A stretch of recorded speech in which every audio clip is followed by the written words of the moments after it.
যেহেতু মুখ্যমন্ত্ৰীগৰাকীয়ে গৌৰৱ গগৈ আমি সকলোৱে ৰৈ আছো যে 10 ছেপ্টেম্বৰত অসমৰ মুখ্যমন্ত্ৰীয়ে এটা এটম বোমা ফুটাব আৰু সেই এটম বোমাত গোটেই অসম কঁপি যাব ভূমিকম্প হ'ব এই বুলি তেওঁ কৈছিলে নহয় নে নহয় আৰু তেখেতে কৈছিলে যে তেখেতৰ কথা যদি মিছা হয় তেখেতে পদত্যাগ কৰিব মুখ্যমন্ত্ৰীয়ে পদত্যাগ কৰিব গতিকে কাইলৈ দুটা ঘটনা ঘটিব বুলি ৰৈ আছো হয় কাইলৈ গৌৰৱ গগৈ জেললৈ যাব হয় কাইলৈ গৌৰৱ গগৈক ধৰি বান্ধি তেওঁ যে ইমান পাকিস্তানৰ এজেণ্ট বুলি কাইলৈ প্ৰমাণিত হ'ব আৰু নহ'লে কাইলৈ অসমৰ মুখ্যমন্ত্ৰীয়ে পদত্যাগ কৰিব এই দুটাৰ ভিতৰত কাইলৈ এটাটো হ'বই লাগিব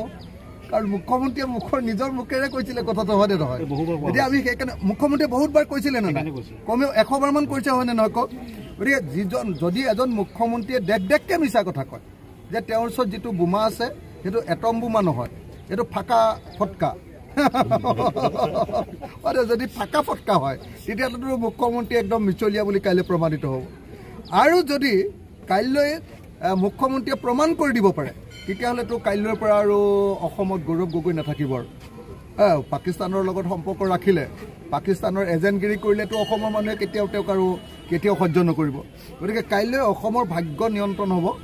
হয় মানে হিমন্ত বিশ্ব শৰ্মাই কাইলৈ পদত্যাগ কৰিব নহ'লে কাইলৈ গৌৰৱ গগৈ জেললৈ যাব